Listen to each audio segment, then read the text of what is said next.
Hi, I am Sarah, and welcome back to our channel. The world is changing faster than ever before, and at the center of that transformation is information. Who controls it, who shapes it, and ultimately, who decides what billions of people see, hear, and believe. Because today, information is no longer just power, it's infrastructure, it's influence, and increasingly, it's business. In recent years, a growing number of researchers, journalists, and media analysts have begun asking an important question. What happens when fewer entities control more of the media landscape? At the same time, artificial intelligence is rapidly becoming embedded into nearly every part of digital life, from search engines to social media to the way news itself is produced. These two forces, media consolidation and AI expansion, are now intersecting in ways that are reshaping the global information ecosystem. And for many observers, this moment represents a turning point, not necessarily a crisis, but a crossroads. Because the structure of media ownership has been evolving for decades, what was once a diverse network of independently owned outlets gradually shifted toward consolidation. Large corporations began acquiring multiple platforms, regional voices became part of national systems, and over time, ownership concentrated into fewer hands.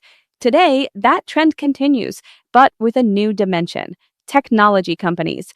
Unlike traditional media owners, many of today's major players built their influence through platforms, software, and data systems.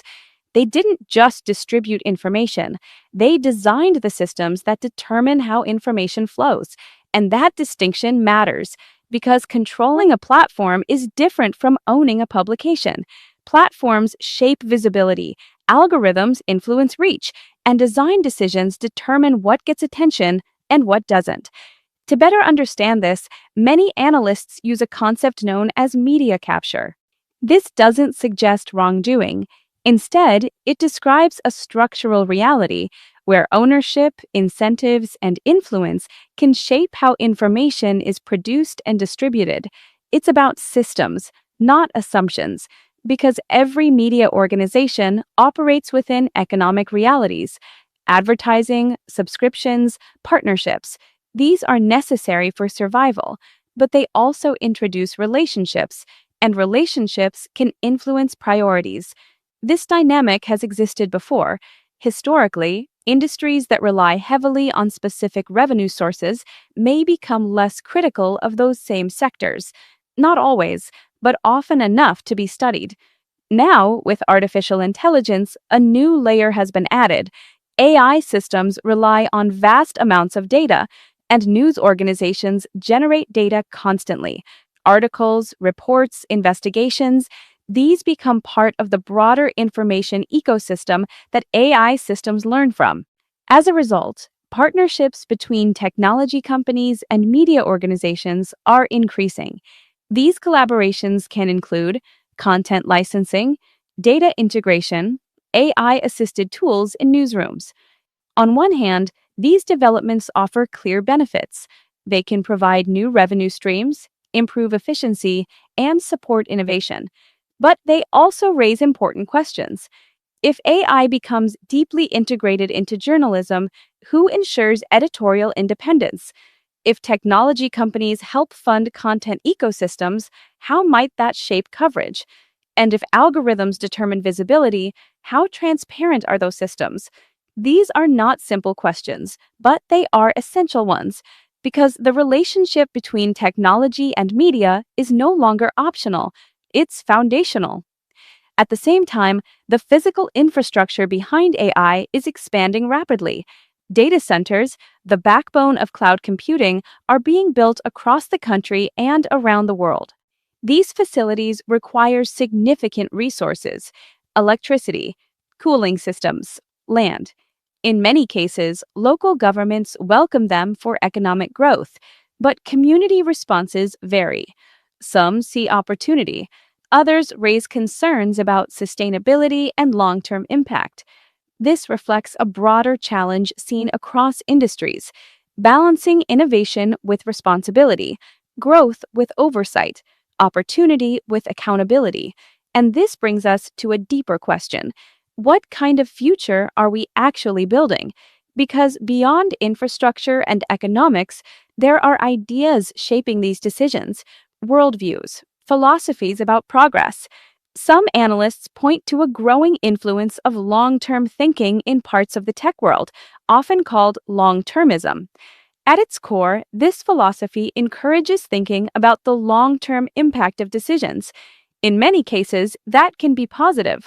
But critics argue that, in some interpretations, it may prioritize future possibilities over present day realities. The truth is, the tech industry is not unified. There is no single ideology. There are competing visions. Some emphasize rapid innovation, others stress ethical boundaries. Some prioritize global solutions, others focus on market driven growth. But one theme appears frequently: a strong belief in the transformative power of technology, a belief that better tools can lead to better outcomes, more efficiency, more automation, more scale. But that raises an important question. What happens when efficiency becomes the primary goal? Because artificial intelligence is already reshaping industries, from logistics to customer service to journalism. In newsrooms, AI is increasingly used for research assistance, editing, content drafting.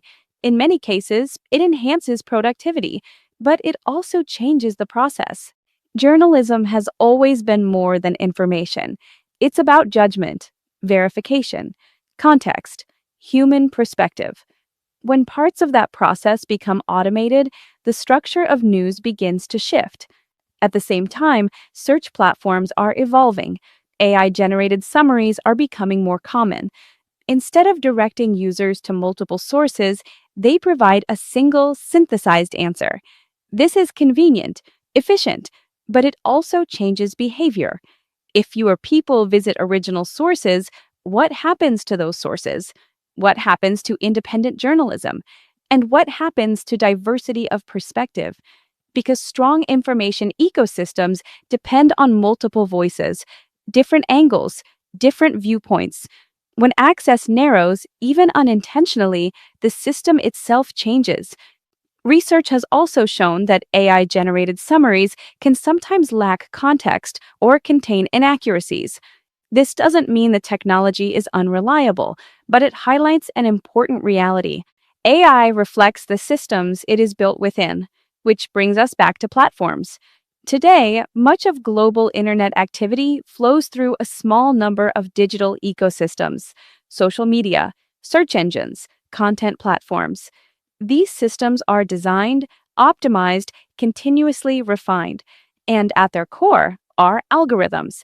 Algorithms determine visibility, they influence reach, they shape attention. This doesn't imply intent, but it does mean influence exists, because even small changes in algorithms can affect millions of people. For creators and journalists, this creates a new reality. Distribution matters as much as content. Visibility is shaped by systems that are not always fully transparent, and success is often tied to engagement, clicks, shares, watch time.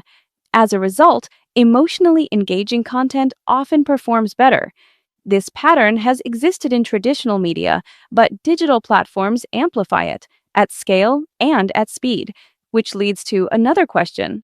Is the internet still as open as it once seemed? Technically, yes.